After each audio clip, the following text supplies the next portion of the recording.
For those of you that are suspicious that we're building this airplane in midair, yes, we are. So be patient with us. This is our time for our sustaining of our community. On behalf of the Sandalwood Food Pantry and the Bluffton Self-Help, we thank you for your continued support in providing non-perishable items. We welcome your weekly donations that we place on the table in the back of the sanctuary. Also, in support of the work that we do within the walls of this beloved community and beyond, we will now offer the baskets for your contributions. Charity, you may let the basket pass, or if there are any other newcomers here today, you can let the basket pass as your presence is our gift.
Generosity.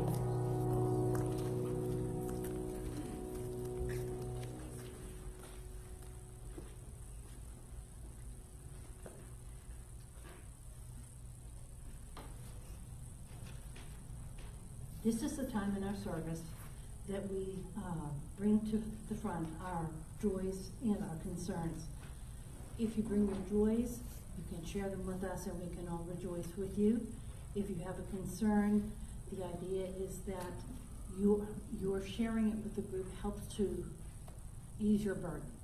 If you have a joy or concern, please come up to the mic, take a stone from the basket, express your joy or concern, and then put it in the cairn.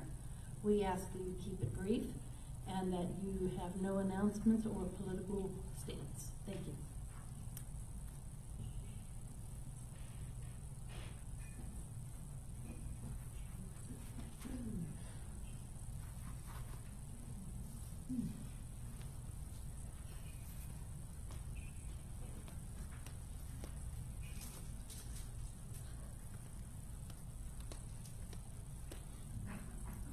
Hi, I'm Mary. I have bunches of joys today, but I'll stick to two.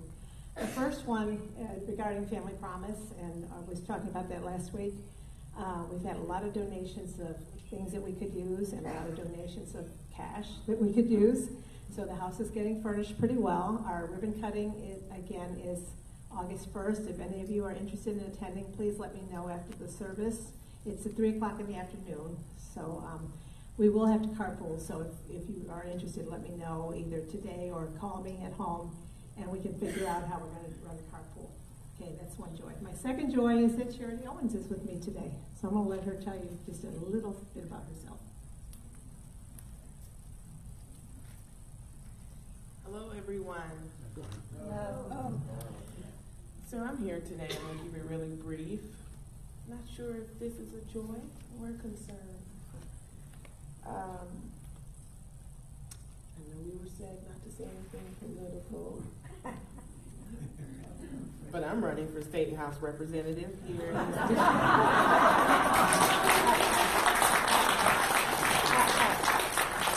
And I have a few concerns. You know, just 3, South Carolina, number 49 in the national school ranking, but we're number 6 in all around gun deaths. And so I'm here because I refuse to sit back and watch the rights that we all fought so hard for go down the drain without doing something productive in some type of capacity. And so I just ask that you join me. And if you have any questions afterwards, I'm here. I would like to meet as many people as possible to see what you think and you feel like we may need as a community. Thank you.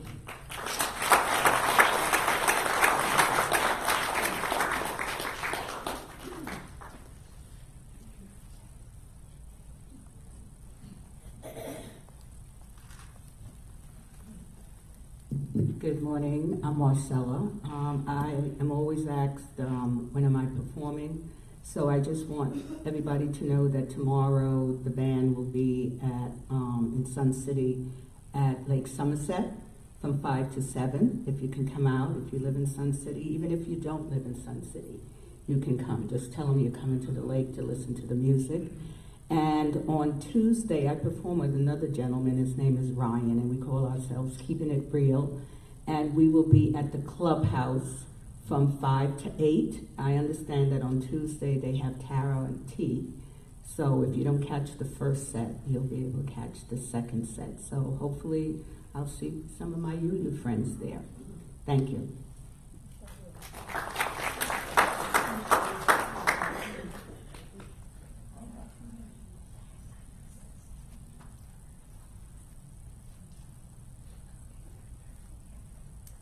Hello, I'm Michelle or Shelley, and I have a concern. We had a tragedy in our neighborhood Thursday night, and many of my neighbors are here. They're good people too, by the way. Lightning struck their house and totaled it. The smoke was so black that I could not see the house across the street. And so, of course, we're all very concerned about them and the road that they have to recover from the trauma of it all. and rebuild and get back to their lives. And so if you could send any positive thoughts, appreciate it, to Claire and Roger. Thank you.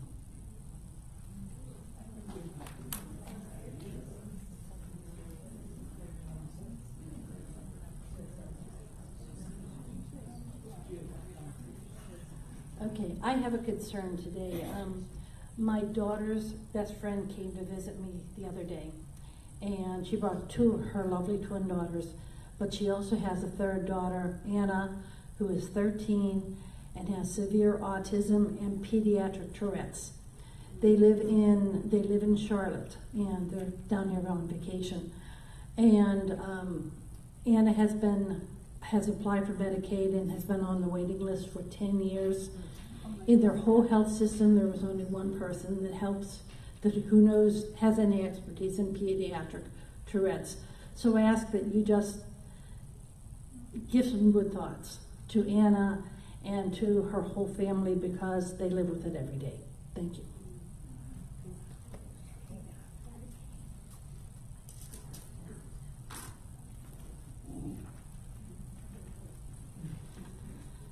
Okay, if you please open your books to number 473, we'll read the order of service here. Love is the spirit of this church, and service its law. This is our great covenant, to dwell together in peace, to seek the truth in love, and to help one another.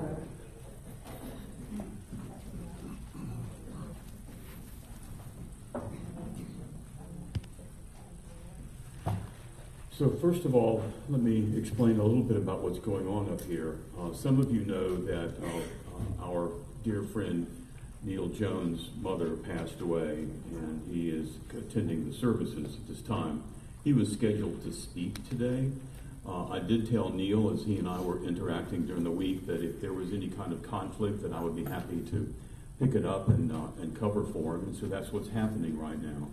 I wanted to let you know that last Sunday, the message that I delivered concerning gratitude, I have thank you for all of you who have complimented that and have benefited from it. The thing, though, that I was very much aware of, even as I was creating it, is that I was not addressing the issue of meditation and mindfulness and the process of gratitude. One of the reasons why is because I didn't feel like I was equipped to speak to that. Usually that doesn't keep me from speaking to anything anyway, but I felt like that in this place and in this community that there was a number of individuals who would be much better to speak to it than I. And so over the last week, I've been assembling a group of people to speak to that. And you see some of them sitting up here, you see some of them on the screen that's behind me. Anything that goes right today is David's fault. Anything that goes wrong today is my fault. So just be patient with us as we work through some of the technology here. But one of the things that I wanted to be able to do is draw our attention to the discipline that is mindfulness, and to the hope that comes from mindfulness, and to the way in which that carries on in our hearts and in our lives. I want to address a question that we all agreed on that would be a part of this particular program. And I really want to thank Hayagwa for being able to focus us in on this. It was not necessarily easy for us to focus in on this, and we began to take up the questions as we were spending time talking about them. And we agreed on one that we would begin to talk about, and then wherever it goes from there is going to be up to the team. But this is a panel that I'm most proud to know by first name. Kai particularly is the easiest to get along with of all the beings that were in front of me. But we have come to this particular question, even as I've considered this particular subject.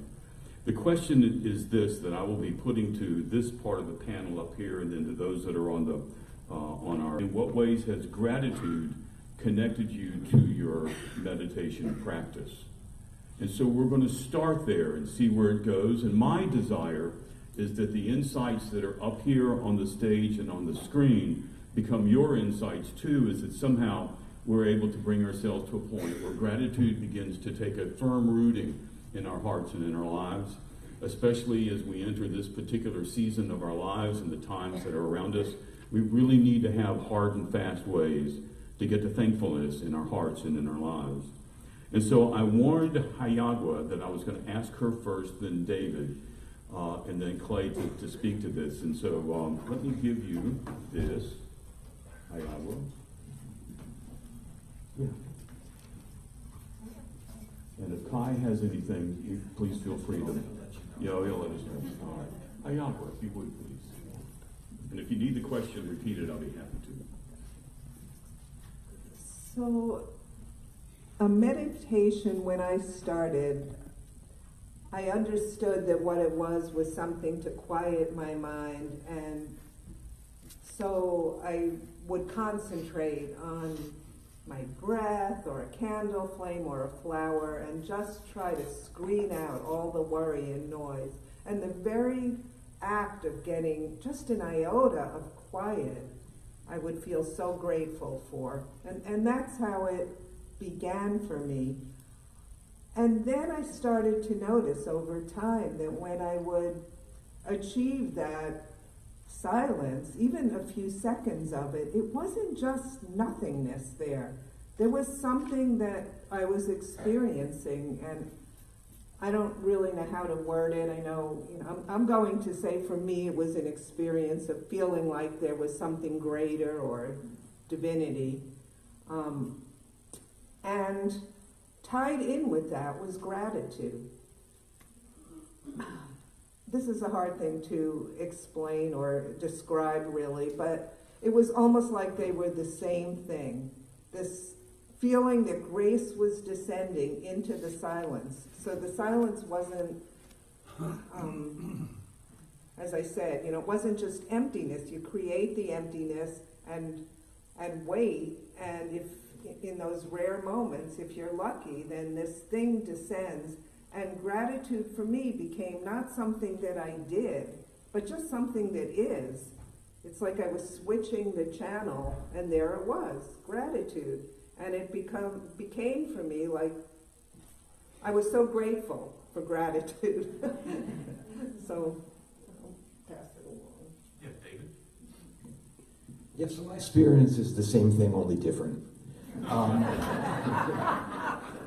For me, in my meditation practice, and I do practice formal mindfulness, it became about noticing.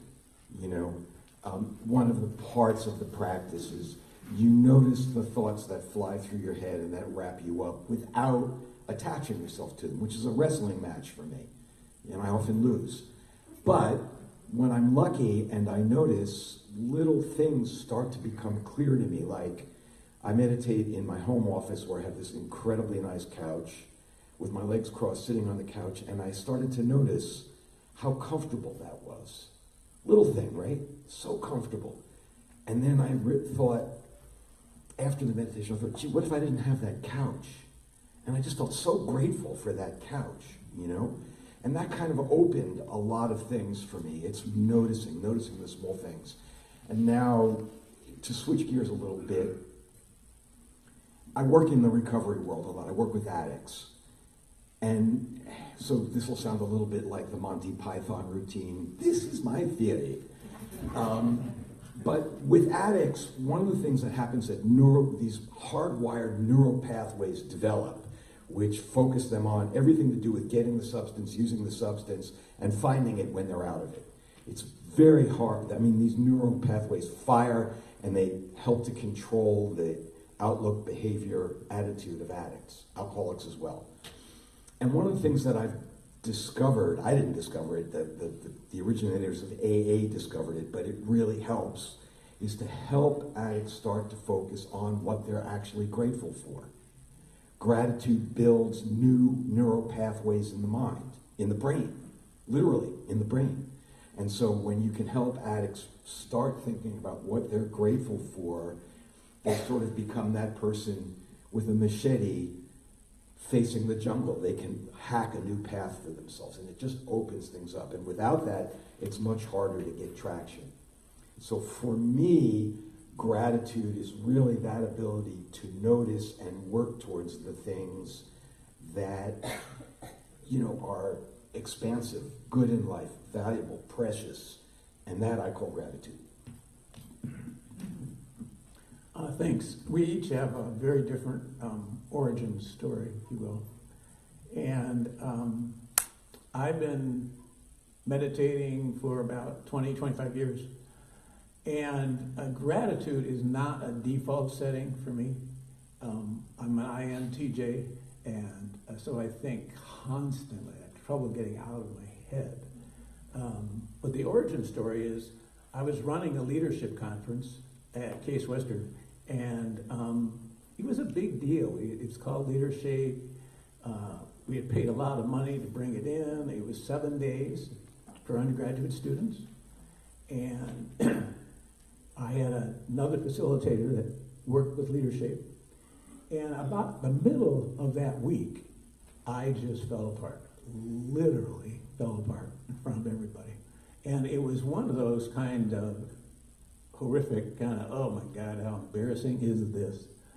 And my facilitator was wise enough to get me hooked up with Lynette immediately, my wife, and got me into counseling. And the counselor, great person, after a couple of months, he realized you just don't slow down. Your mind doesn't slow down, and you have trouble showing gratitude. And I don't know anything about meditation, but I think you should start. And so I got referred to Nancy Rebel, and for 3 years I worked with her, started meditating. But it fundamentally changed my life. It has slowed me down. It's not all an easy ride. Meditation, you have a lot of ups and downs. It's just kind of fascinating.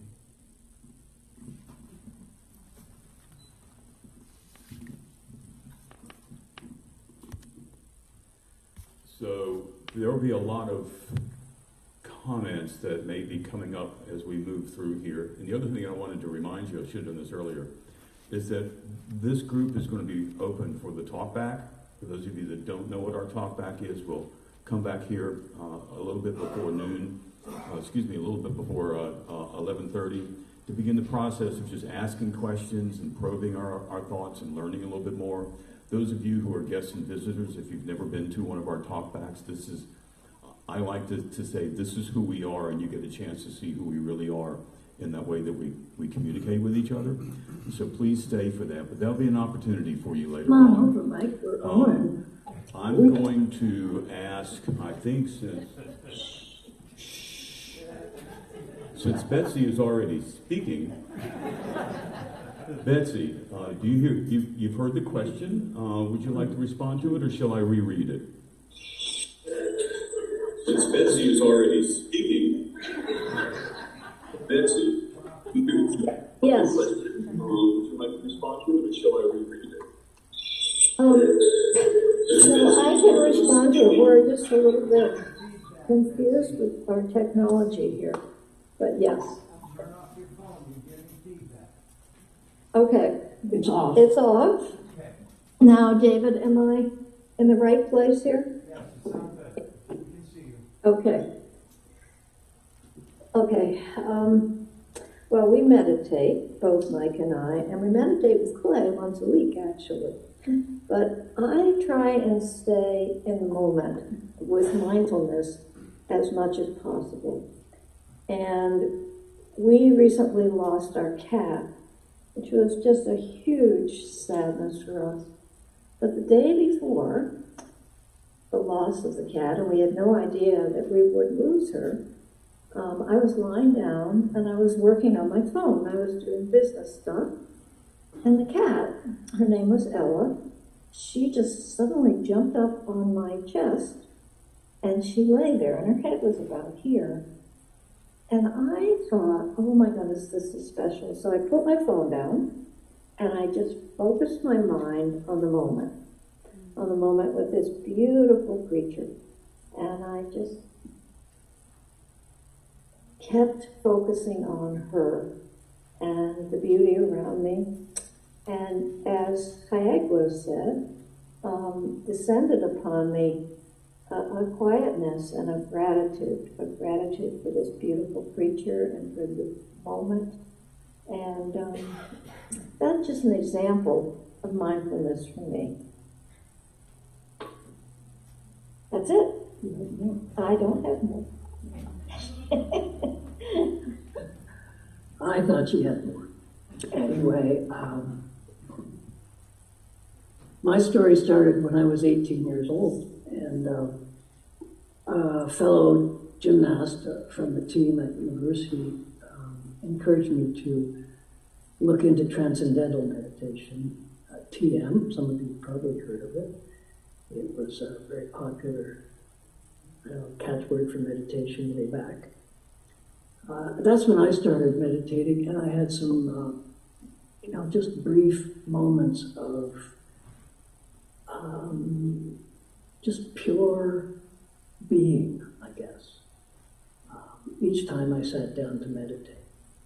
And I kept up my practice for years and years, and over the past few decades, it's somewhat fallen by the wayside, but I've always kept in touch with it and just reduced the number of times I would meditate. But for some strange reason, something kept a hold of me, some consciousness that would take me there if I needed to go, if I wanted to meditate. So I read a quote the other day. It said, mindfulness is more than meditation. So if you don't meditate, don't worry. It involves consciously attending to one's moment-to-moment experience. It involves attending to one's moment-to-moment experience. And I think that's so significant. For me, it can be simply sitting outside, watching the wind on the trees and the surface of the lake. It can be also working with a drawing or a painting on my desk. Just my sense of time disappears, and my only concern is the pencil over a stroke. But what really takes me away is sitting down somewhere where it's quiet and I'm by myself playing my guitar with no particular purpose in mind, no song, no time constraints. I just love to play. In any key, up and down the neck, exploring new combinations of notes and sequences. This is when my sense of time totally disappears. I'm absorbed by the physical feelings of the strings, the sounds of the notes, and the surprises of short melodic phrases, of notes and sequences that sometimes emerge. I get a deep sense of peace and gratitude just to have the opportunity to join in this tiny, mystical dance between fingers and strings. It's that gratitude that I'm so grateful for. Thank you. Thank you, Mike. Thank you, Betsy. I appreciate you coming back to that imagery that you used of your musical experiences. Laura, are you willing and able to speak to the question that we have in front of us now? Yes. It is. Hi, Laura. Hi, Laura. Okay. I joined Clay 4 years ago when he started the group, and that was the beginning of my true meditation. And for me, meditation has led to mindfulness, which has led to gratitude. So when I'm in those moments of negative thoughts or worry, I think I take my ego out of the situation and I start thinking, what should I be grateful at this time? And that has helped me immensely. The other thing I've done is I have taken up what I call meditative swimming. I swim about a mile or more 3 times a week. And I do it in 70 minutes, so I'm working. But during that time, I've learned to watch the light at the bottom of the pool. And I can get where I'm not even realizing what's around me. The first time it happened, it scared the Jesus out of me, because I was like, what's going on here? But now I can bring myself to that moment by focusing and being mindful of what's around me in the water. And it truly has been a very calming experience. And I know it's been good for me because I've been to the doctor, and my lab work, I was pre-diabetic and I've always had a high cholesterol, and both are normal now. And I just feel healthier.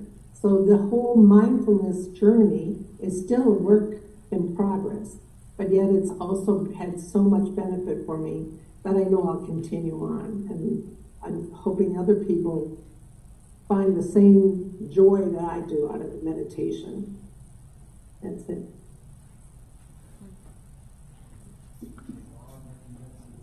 Yeah, thanks, guys. Don't go far on the screen. I want to come back around to another question that we all talked about the other night online. And while it's going to sound extraordinarily similar to the first question that I asked, I think there's some different nuances to this. And that question is, how has your practice of meditation changed or enhanced your definition of gratitude? Let me ask that again to the panel that's here.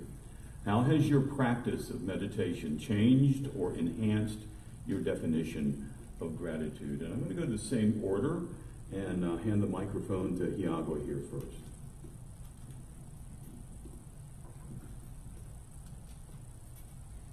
I don't think I was even aware of gratitude as an entity or thing before I started meditating, and some of that just had to do with my developmental stage. I mean, I started meditating pretty young.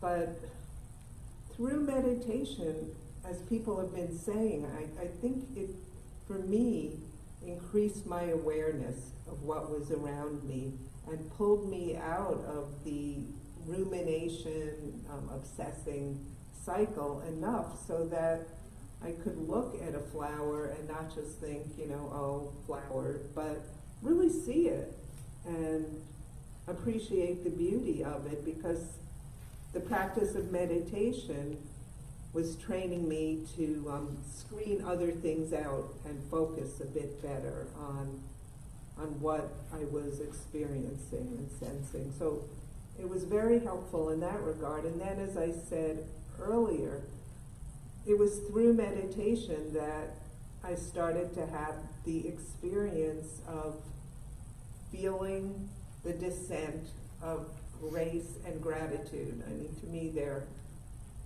identical twins almost.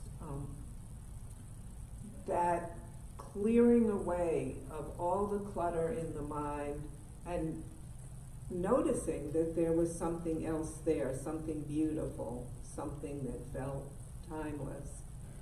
And when the moment that recognition happens, and it never fails for me. I should tap on wood or something, but my body experiences gratitude. And it's not a mental thing like, oh, this is nice. No, it's a rush of energy that just is there, and it's a wonderful thing. And that came from my practice of meditation.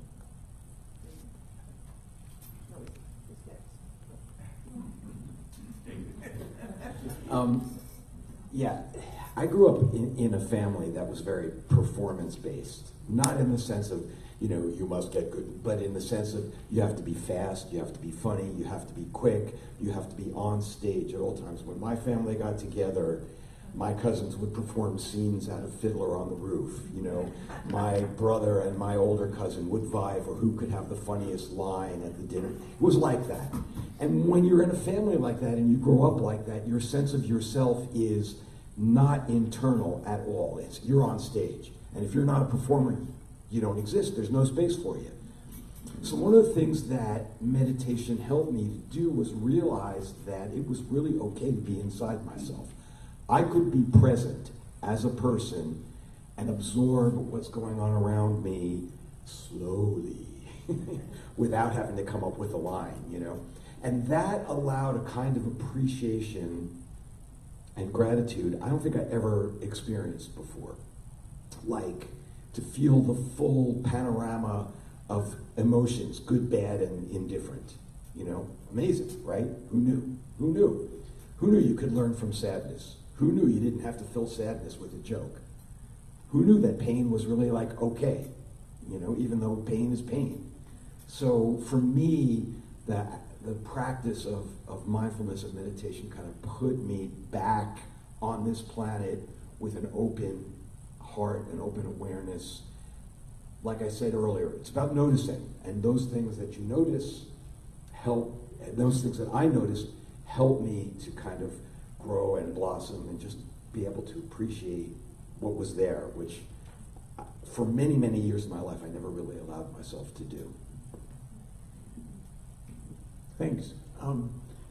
I put together this group about 4 years ago, and my gratitude, it's really affected my gratitude, because you meet weekly, and everyone has some story going on emotionally. When Kathy passed away, she was a member of the group, and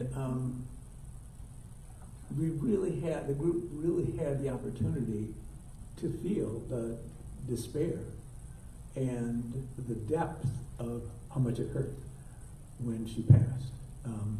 And yet there was a gratitude for me getting to that level of feeling and crying in front of the group. Where before that was a very private kind of thing for me.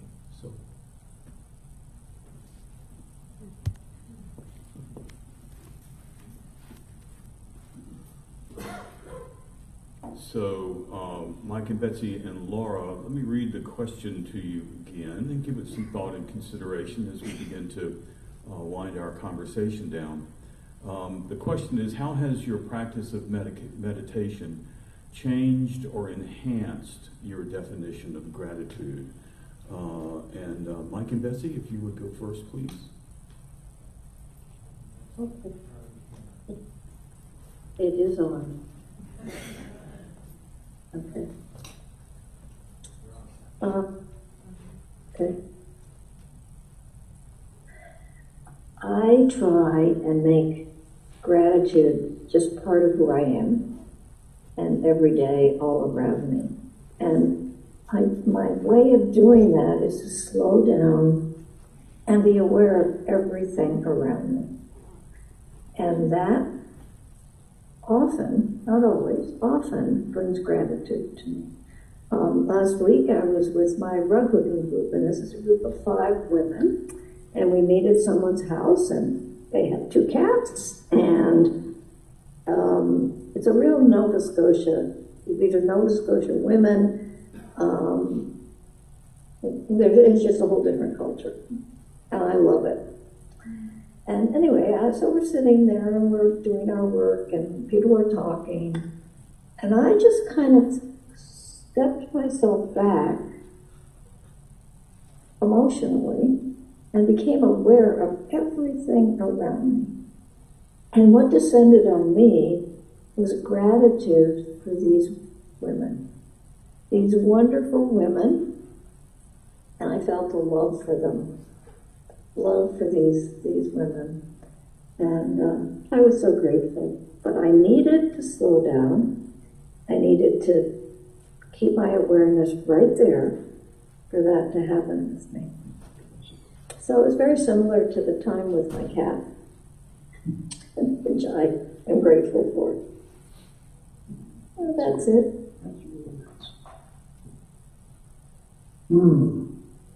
I love those women too, because I pick Betsy up there every Thursday, drop her off. You're very nice to me too. Okay, the gratitude goes back to that initial quote that I gave when I was talking previously, it involves consciously attending to one's moment-to-moment experience.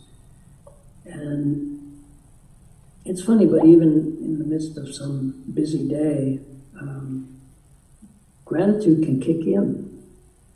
It might be after watching the waves or playing the guitar, but it can be at any time, and it can be very momentary. But it gives me a feeling of tranquility, of openness, and of deep peace. And I just revel in it for that few moments. Thank you.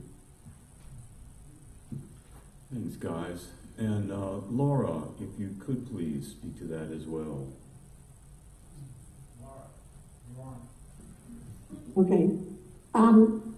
For me, gratitude has become a way of calming myself. Again, taking myself out of the situation. I know that some of you know I belong to Cross Currents, which is a group in Hilton Head and in Aiken, and a couple of us outside the area now, where we are across the political boundaries.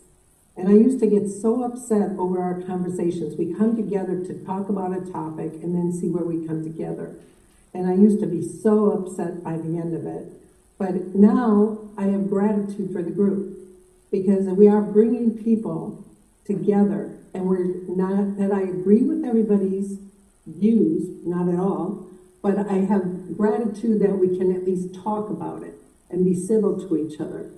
And that has been an eye-opener for me in situations like that, because we know that we all come through these almost all the time where there's news or whatever that we're just not happy with. But then to think about what can we bring to the table and what can we be grateful for? And it's just a very calming effect. So that's been my experience.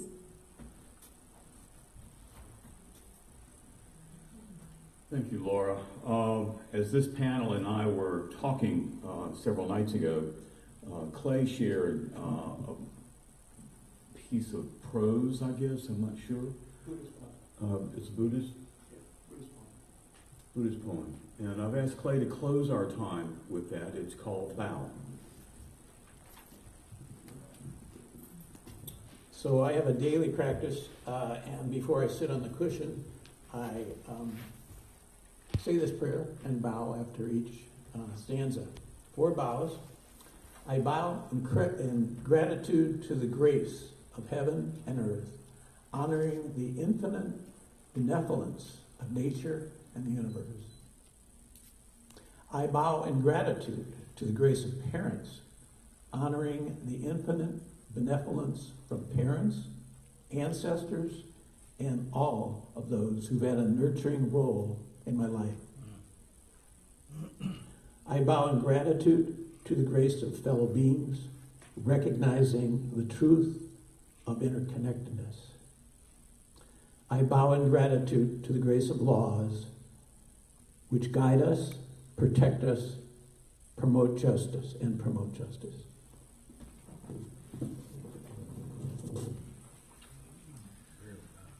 It has been such a joy to assemble these people and to know that out there is even more wisdom and strength and support here in this community. It's been a pleasure of mine to be able to try and pull this together. I hope it's been a benefit to you. These guys did a lot of work working with me on this. Let's make them feel special for the time that they gave us.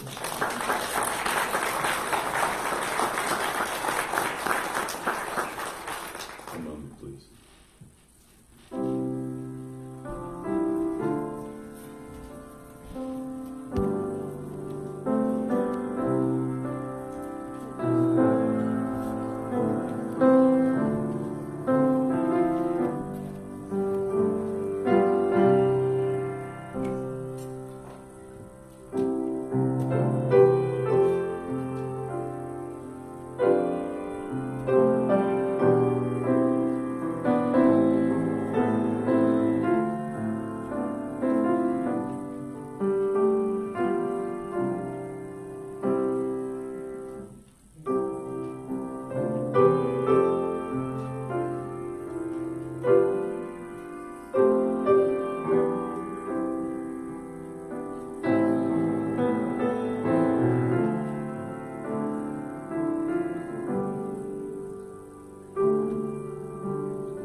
take your hymnals in your hands and turn with me, if you will, to hymn number 349. If you're willing and able to stand, may we do so together and sing We Gather Together.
Again, thank this panel for assembling themselves. Thank you for your attention to this significant value that we bring here into this community. And I'm so thankful that we are able to participate in this together. I do want to encourage you to stay for the talk back. Charity, if you would please, I'm going to ask, because I know people are going to want to talk to you and it's going to be crowded out there, if you would kind of gather down here and folks who want to talk to you, be able to have some access to you freely and share your thoughts. It's time now for extinguishing our chalice. If you would, please. Please join me in extinguishing the chalice. The words are in your order of service. And stand together. While we extinguish this flame, we